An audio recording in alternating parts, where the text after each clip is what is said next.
I've been married to my wife Cassandra for 5 years, and for 4 of those years, I've had this uncomfortable feeling about her parents. At first, I thought I was being paranoid. They were always polite to my face, hosting dinners, inviting us on family vacations, and showering us with expensive gifts. But something always felt off, like when they'd accidentally schedule important family events when I had work commitments I couldn't miss, or how they'd constantly remind Cassandra of her ex-boyfriend Jeremy, who had such a bright future in finance and comes from such a good family. The first undeniable red flag happened during our 3rd anniversary. We were planning a weekend getaway when suddenly her mother was hospitalized with chest pains.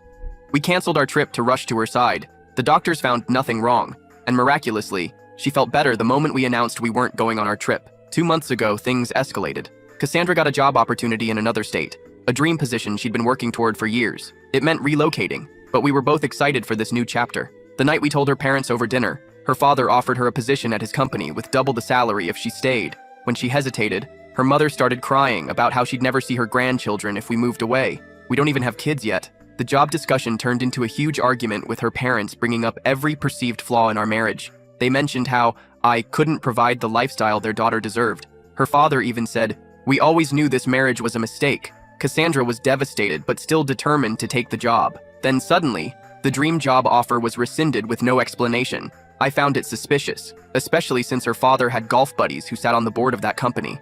Last week, I was using Cassandra's laptop when a Facebook message popped up from her mother. I know I shouldn't have looked, but the preview mentioned my name. What I saw made my blood run cold. Her mother had written, "Honey, I know you're upset about the job, but trust me, this is for the best. That position would have destroyed your marriage when you realized how much better you could do without him dragging you down. Your father and I only want what's best for you, and that's never been him. Remember how we helped with Jeremy's situation too? Sometimes parents have to step in. We've been patient for 5 years waiting for you to come to your senses." I felt sick reading it. There were years of messages like this, all undermining me, our marriage, and Cassandra's independence. They'd been actively working to break us up since day one.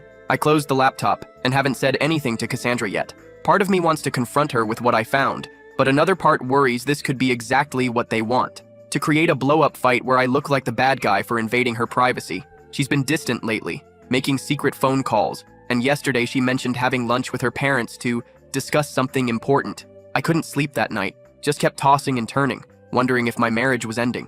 I decided to take the day off work and clean the house to clear my head, maybe cook Cassandra's favorite dinner as a peace offering. While vacuuming under our bed, I found a folder tucked between the mattress and box spring. Inside were divorce papers, already filled out but not signed. I sat on the floor just staring at them, feeling like someone had punched me in the gut. I wanted to confront her immediately, but decided to wait until she came home. I spent the rest of the day in a daze, mechanically cleaning and cooking while rehearsing what to say. Cassandra came home late, looking tired and guilty. I had dinner waiting, but she said she'd already eaten with her parents. I couldn't hold it in anymore. "I found the divorce papers," I said, my voice surprisingly steady. She froze, her face going pale. "You weren't supposed to find those yet. Were you going to blindside me? Just serve me papers out of nowhere after 5 years together?" She looked genuinely confused. "What? No, that's not— Wait, where did you find them?" "Under our bed. Not a great hiding place." She shook her head. "I didn't put them there. I've never even seen divorce papers." Now it was my turn to be confused. "Then why are they filled out with our information?" "I don't know. Can I see them?" I showed her the folder and watched her face as she looked through the documents. Her confusion turned to anger, then to a kind of horrified realization. "These aren't in my handwriting," she said softly. "This is my mother's handwriting." I took the papers back and looked closer. She was right. The feminine, looping script was nothing like Cassandra's neat print. "Why would your mother fill out divorce papers for us?" She sat down heavily at our kitchen table. "Because I told them yesterday I'm not leaving you. I told them I'm done letting them control my life, and if they can't respect my marriage, then I'm cutting them off." I sat across from her, processing this. "So the lunch today was them making one last attempt to convince me you're ruining my life. They brought up Jeremy again, said he's single now and interested in reconnecting. They even had a check ready as a new start fund if I left you." She reached for my hand. "I told them to go to hell." Relief flooded through me, then confusion. "But you've been so distant lately. The secret phone calls." She looked ashamed. "I was talking to a therapist. And to Jeremy, actually." My heart sank. "You were? Not like that. I called him to find out what happened between us back then. He admitted my parents paid him to break up with me in college because they thought he was distracting me from my studies. They've been controlling my relationships my whole life." I thought about the Facebook messages. "Your mother mentioned helping with Jeremy's situation in a message I saw." Cassandra's eyes widened. "What message?" I admitted to seeing the Facebook notification. Instead of being angry, she asked me to show her.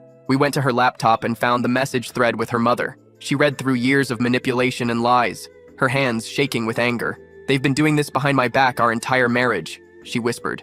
"Every time we had a problem, every job opportunity that mysteriously fell through, every argument that seemed to come out of nowhere." She scrolled further back and gasped. "Look at this one from right before our wedding." The message read, "We've spoken with Pastor Jim. He's ready to raise objections during the ceremony as we discussed. Your father will pretend to have a medical emergency as backup.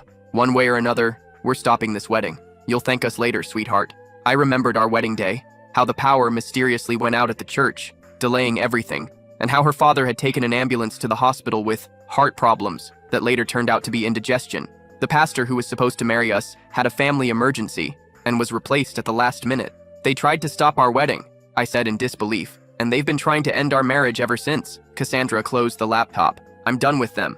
Completely done." That night, we stayed up talking, piecing together 5 years of sabotage, how they'd schedule mandatory family events when we had plans, how they'd show up unannounced when we were fighting to check on their daughter, how they'd purposely bring up topics that triggered arguments between us. "What about the dream job?" I asked. "Did they really get it canceled?" She nodded. "My father admitted it today. He called in a favor to have the offer rescinded. That's what pushed me over the edge with them." The next morning, we found the divorce papers Cassandra's mother had planted were missing. In their place on our doorstep was a letter. It was from Cassandra's father, a desperate plea justifying their actions. "We only wanted to protect you from making the same mistakes your mother and I made. We settled for each other and have regretted it ever since. We stay together for appearances, but we've been unhappy for decades." Cassandra crumpled the letter. "They're projecting their failed marriage onto us. We decided to move forward with the out-of-state job opportunity." Cassandra reached out to the company, explained the situation, and they were surprisingly understanding. The position was still open, and they were willing to interview her again, but her parents weren't done yet. The day before her interview, someone smashed her car windows. Nothing was stolen, just vandalized enough to prevent her from driving to the interview. When the police came, they found a note that said, "Reconsider your choices," tucked under the windshield wiper. We couldn't prove it was her parents, but we knew.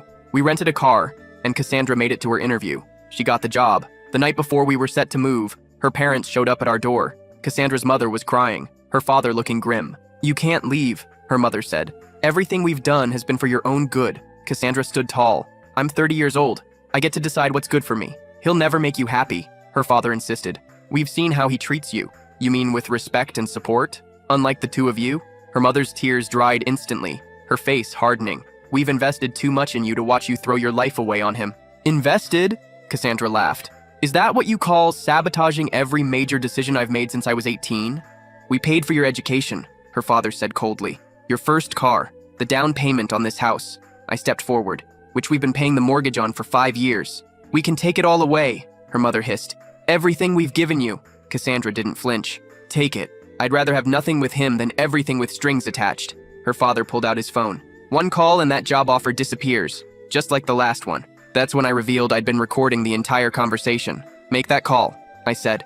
"And this recording goes to the police, the media, and the company's board of directors. I'm sure they'd love to hear about your interference with their hiring practices." They left in a rage, threatening lawsuits and worse. We didn't care. The next morning, we loaded our belongings into a moving truck and drove away from the town they'd tried to trap us in. It's been 6 months in our new city. Cassandra loves her job, and I found better opportunities here too.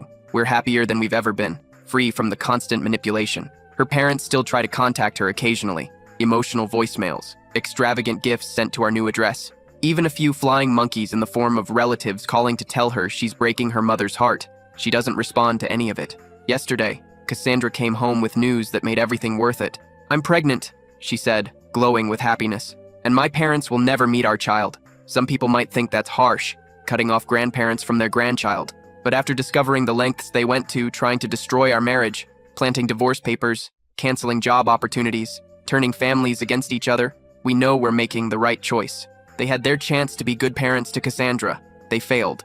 We won't give them the opportunity to do the same to our child. Sometimes I think about what might have happened if I hadn't found that Facebook message, if I hadn't discovered the divorce papers. We might have been manipulated right into separation, never knowing the real culprits behind our problems. But now we know, and knowledge is power. The power to recognize manipulation, to set boundaries, and to protect the family we're building from those who would try to tear it apart. If you're reading this and something feels off about your in-laws, trust your gut. Look for patterns, not isolated incidents. and remember that marriage is between two people, not two people and their parents. I realized my in-laws were deliberately sabotaging my marriage 5 years too late, but it's never too late to take back control. We did, and we've never been happier.